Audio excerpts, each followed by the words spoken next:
Sa tinatakbo ngayon ng mga trade negotiations dito sa PBA, mukhang may posibilidad na makakuha ang Magnolia ng isang offer mula dito sa NLEX Road Warriors at masasama rin dito itong Terra Firma Jeep.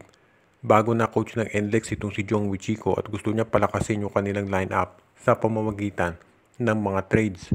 At ang isang pwedeng mangyari dyan na nakikita natin ay itong NLEX Road Warriors makukuha itong si K. Mark Carino mula dito sa Terra Firma Jeep, yung 6'8 na center ng Terra Firma na magaling mag-shot block.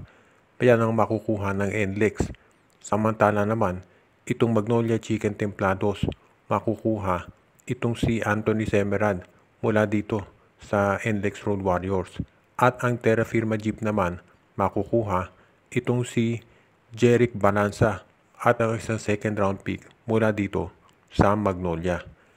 Kung titignan natin ang mangyayari dito, itong NLEX kaya gustong makuha itong si Carino dahil wala silang center. Kung makuha nila si Carino, ang laking bagay niyan para dito sa NLEX Road Warriors. Dahil kinakailangan nila of course ng isang big man para makapag-compete. Nakita na natin kung ano nagawa ni Brandon Bates para dito sa Meralco. Natulungan niya magkampiyon ng Meralco at San Miguel pa ang tinalo. Sa panig naman ng Magnolia, kung makuha nila si Anthony Semerad, yan ay isang big man, solid na defender ng mga local at import at may 3-point shot pa. Kaya bagay na bagay yan dito sa lineup ni Coach Chito Victolero. Kung ikaw naman ang Terra Firma, okay lang na mawala si Carino at makuha mo si Balanza at yung second round pick ng Magnolia hanggang hindi tinetrade si Isaac Go.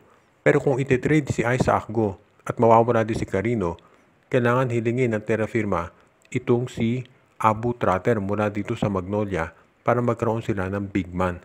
Ay syempre, mahirap mawala ng big man ngayon. Ang TNT Tropang Giga ay tinitignan kung ano ang pwede nilang mai-offer ngayon dito sa Northport Batangpier dahil gusto nilang makuha ang big man nito na si Cade Flores. Alam naman natin na itong si Cade Flores ay isa doon sa mga top players na magagamit ngayon dito sa ating liga ng TNT Tropa dahil nangangailangan sila ng center lalo na at na-injure. Itong si Brandon Roser at si Poyeram hindi pa maliwanag kung kailan makababalik. Kaya hindi na ako nagtataka kung ito ay mangyari nga na makuha nila itong si Cade Flores. Ang tanong na lamang ay kung sino pwede nilang i-offer na kapalit.